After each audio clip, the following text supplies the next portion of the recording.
Os três pastorinhos tinham tudo para uma vida simples, mas acabaram por entrar para a história, não só da Igreja Católica em Portugal e no mundo, como testemunhas privilegiadas de aparições num pequeno local chamado Cova da Iria, perto de Fátima, no centro do país. Como pequenos pastores que eram, os três pastorinhos ou os videntes de Fátima a quem Nossa Senhora do Rosário apareceu por 6 vezes em 1917, fazendo agora 100 anos. Lúcia, com 10 anos, Primos Francisco, com 9, e Jacinta, com 7, irmãos, escolhidos para receberem a mensagem em que a Senhora mais brilhante que o sol pedia orações, sacrifícios e reparação das ofensas ao seu imaculado coração e a Deus. A Lúcia foi dado ver, ouvir e falar durante as aparições, Jacinta podia ver e ouvir.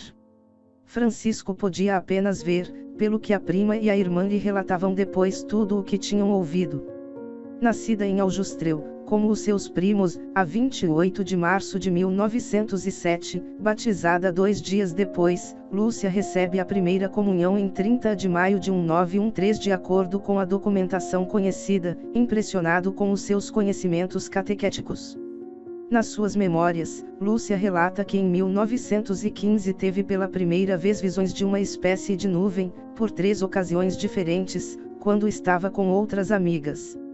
É no ano 1916 que as 3 crianças recebem as manifestações do Anjo de Portugal, como se apresentou. A partir da primeira aparição de Nossa Senhora, em 13 de maio de 1917, a vida de Lúcia e dos seus primos transformou-se completamente, não só porque acolhem os pedidos da Senhora, recitando diariamente o terço, fazendo sacrifícios, alguns dolorosos, pelos pecadores e comparecendo durante 6 meses, ao dia 13, naquele local, mas sobretudo porque passam a ser constantemente interrogados sobre o que viram e acusados de mentirem e de inventarem tudo. Recolhida no asilo de Vilar, no Porto, depois da última aparição, a conselho do bispo de Leiria, Lúcia de Jesus começa uma vida retirada do mundo que a irá levar ao postulantado das Irmãs Doroteias, em Espanha, aos 15 anos de idade, e, mais tarde, a clausura do Carmelo de Santa Teresa, em Coimbra, onde permanecerá desde 17 de maio de 1946 até a sua morte, em 13 de fevereiro de 2005. Ainda em Vilar escreve, em 5 de janeiro de 1922, o primeiro relato das aparições e 2 anos e meio depois, a 8 de julho de 1924, responde, no Porto, ao interrogatório oficial da Comissão Canônica Diocesana sobre os acontecimentos de Fátima. Na sequência do trabalho da comissão, o bispo de Leiria publicou, a 13 de outubro de 1930, 13 anos depois das aparições, uma carta pastoral sobre o culto de Nossa Senhora de Fátima, considerando as visões das crianças na Cova da Iria, freguesia de Fátima, nos dias 13 de maio a outubro de 1917. Escolhida desde o início para ser a grande divulgadora da mensagem de Fátima e da devoção ao Imaculado Coração de Maria, Lúcia deixou numerosos escritos, divididas em 6 partes, escritas a pedido quer do bispo de Leiria quer, mais tarde.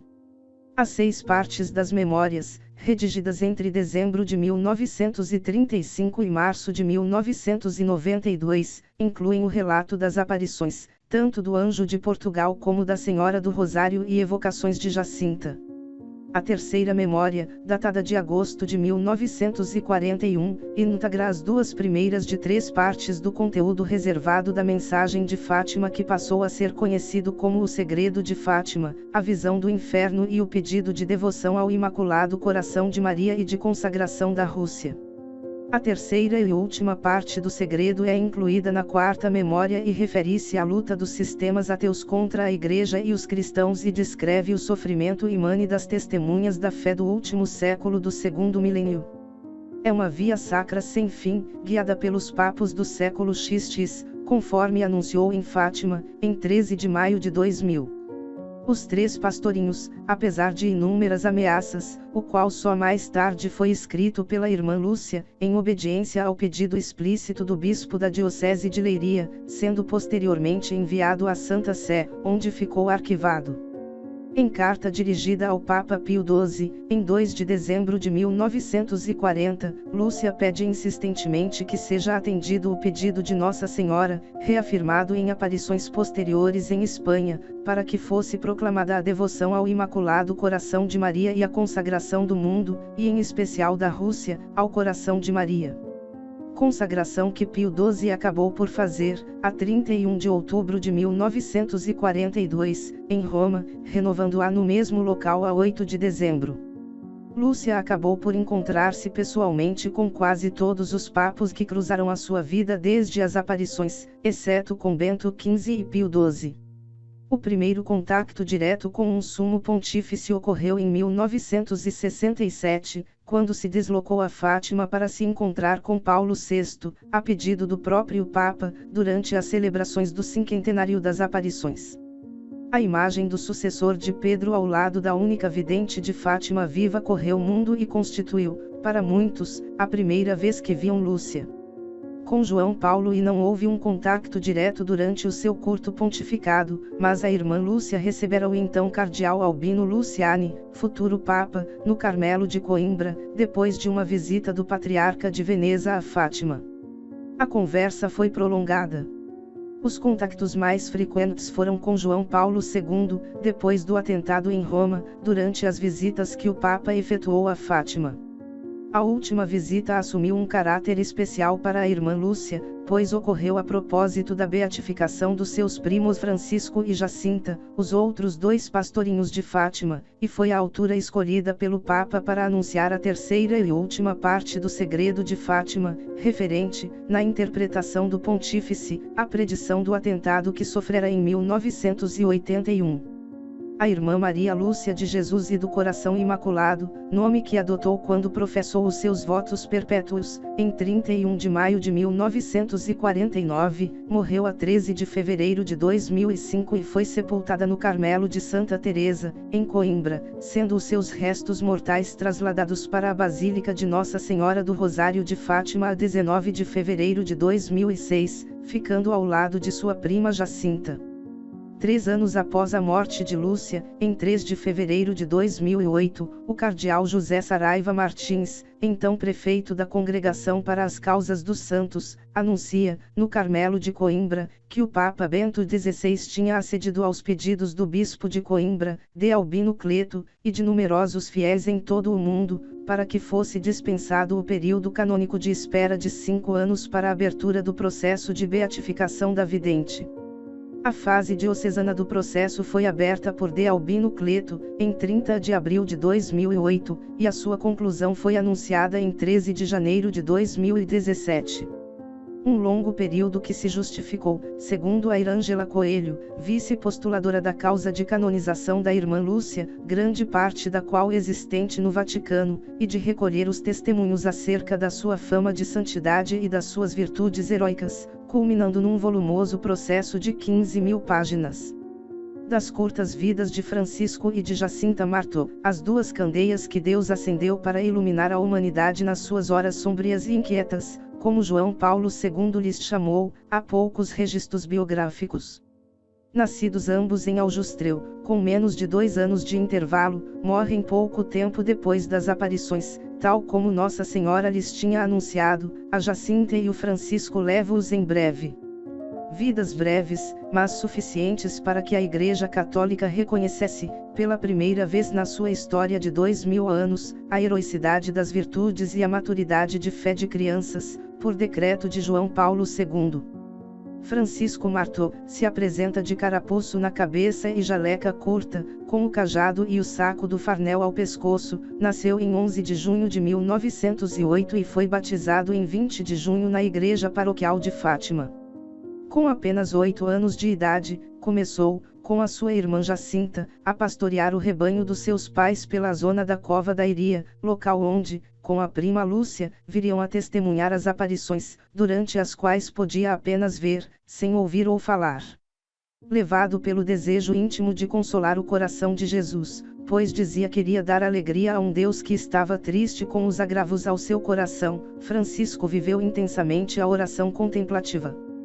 Para isso, passava horas seguidas em oração em frente ao sacrário, na igreja paroquial de Fátima. Essa vontade de desagravar o coração de Jesus e de se dedicar inteiramente à oração levou-o a desistir de ir à escola, Nossa Senhora de Fátima lhes ter pedido para que aprendessem a ler e a escrever. A 18 de outubro de 1918, Francisco adoece, vítima da epidemia da gripe pneumônica que assolou o país. Também conhecida por gripe espanhola, a doença chegará a Portugal no meio desse ano e em pouco tempo causou a morte de dezenas de milhares de pessoas. A 2 de abril do ano seguinte, confessa-se e recebe a comunhão pela última vez com uma grande lucidez e piedade, registar a sua morte, em 4 de abril, acrescentando, e confirmou que tinha visto uma senhora na cova da Iria e Valinho. Foi sepultado no cemitério de Fátima, de onde os seus restos mortais foram exumados, em 17 de fevereiro de 1952, e trasladados para a Basílica de Nossa Senhora do Rosário de Fátima. Tímida, mas serena, Jacinta Martô teve uma vida ainda mais curta do que a do seu irmão Francisco.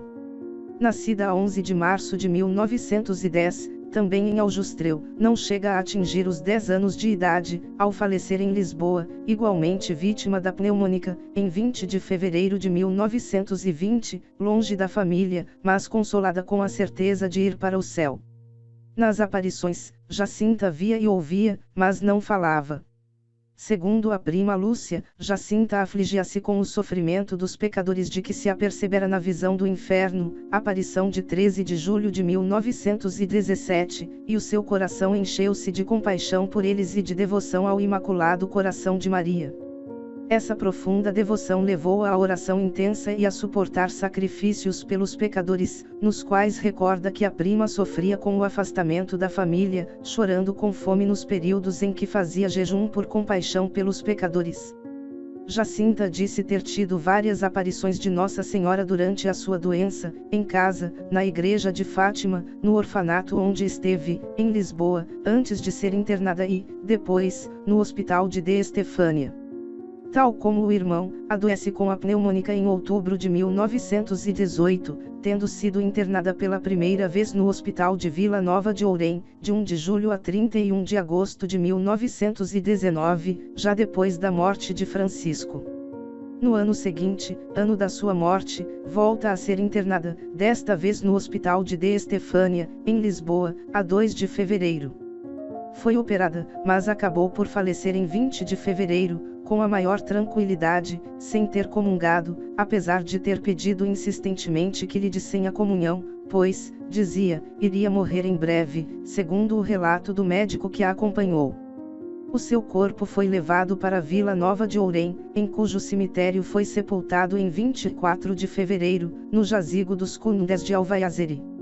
A 30 de abril de 1951, os seus restos mortais são identificados e trasladados para o braço esquerdo do transepto da Basílica de Nossa Senhora do Rosário de Fátima no dia seguinte, 1 de maio de 1951.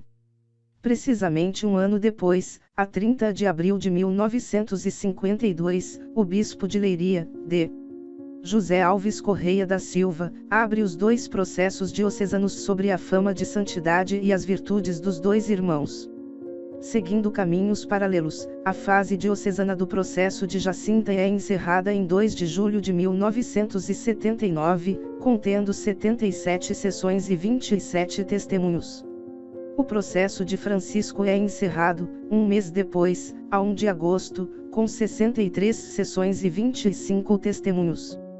10 anos depois, em 13 de maio de 1989, João Paulo II decreta a heroicidade das virtudes de Francisco e de Jacinta e os 2 pastorinhos passam a ser considerados veneráveis, o que acontece pela primeira vez na história da Igreja Católica com crianças não mártires. A partir daqui os 2 processos são unidos num só. O passo seguinte no processo de beatificação de Francisco e de Jacinta ocorre 10 anos depois, em 28 de junho de 1999, quando o Papa João Paulo II promulga o decreto sobre o milagre da cura de Emília Santos, obtido por intercessão dos 2 pastorinhos, abrindo o caminho à beatificação, cuja celebração veio a acontecer, em Fátima, no ano seguinte, em 13 de maio. A beatificação estava a ser preparada para ter lugar em Roma, mas por vontade do Papa polaco, a celebração foi transferida para Fátima, onde João Paulo II beatifica Francisco e Jacinta Marto, apresentando-os à Igreja e ao mundo como duas candeias que Deus acendeu para iluminar a humanidade nas suas horas sombrias e inquietas. O decreto pontifício concede que os veneráveis Francisco e Jacinta sejam considerados beatos, com festa litúrgica a 20 de fevereiro. A irmã Lúcia esteve presente na celebração da beatificação dos primos e teve nessa altura o seu último encontro com João Paulo II. Francisco e Jacinta Marto foram canonizados no Santuário de Fátima, a 13 de maio, durante a missa da primeira peregrinação internacional aniversária do centenário das aparições, presidida pelo Papa Francisco. Tornarão-se assim nos mais jovens santos não mártires da história da Igreja Católica. A decisão sobre o local e data da canonização foi anunciada hoje pelo Papa Francisco na reunião pública do Consistório, de 20 de abril, realizada no Palácio Apostólico do Vaticano. O Santuário de Fátima voltou assim a ser o palco de uma cerimônia no processo de canonização de Francisco e Jacinta, depois de, a 13 de maio de 2000, João Paulo II ter presidido ali a beatificação dos dois videntes. A canonização fora aprovada a 23 de março, quando o Vaticano anunciou que o Papa Francisco reconhecera o milagre atribuído a Francisco e Jacinta, última etapa do processo, iniciado há 65 anos. O reconhecimento de um milagre realizado por sua intercessão depois da beatificação é um processo da competência da Congregação para a Causa dos Santos, regulado pela Constituição Apostólica Divinus Perfectionis Magister, promulgada por João Paulo II em 1983. No processo de Francisco e Jacinta Marto, foi aceite como milagre a cura milagrosa de Lucas, uma criança brasileira de 5 anos, que tinha caído de uma janela, a uma altura de 6,5 metros no dia 3 de maio de 2013, ficando em coma, com perda de tecido cerebral no lóbulo frontal direito.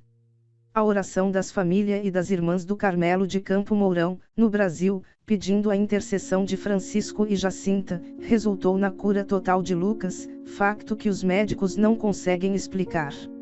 A decisão da comissão de peritos ou científica sobre a aceitação do milagre foi posteriormente analisada por uma comissão de teólogos, que recomendou a aceitação à Congregação para a Causa dos Santos.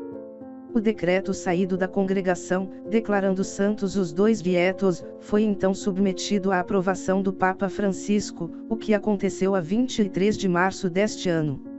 A canonização é a confirmação, por parte da Igreja Católica, de que alguém é digno de culto público universal, podendo ser apresentado aos fiéis como intercessor e modelo de santidade. A festa litúrgica de Francisco e Jacinta, até agora apenas a nível diocesano, ocorre a 20 de fevereiro, dia da morte de Jacinta.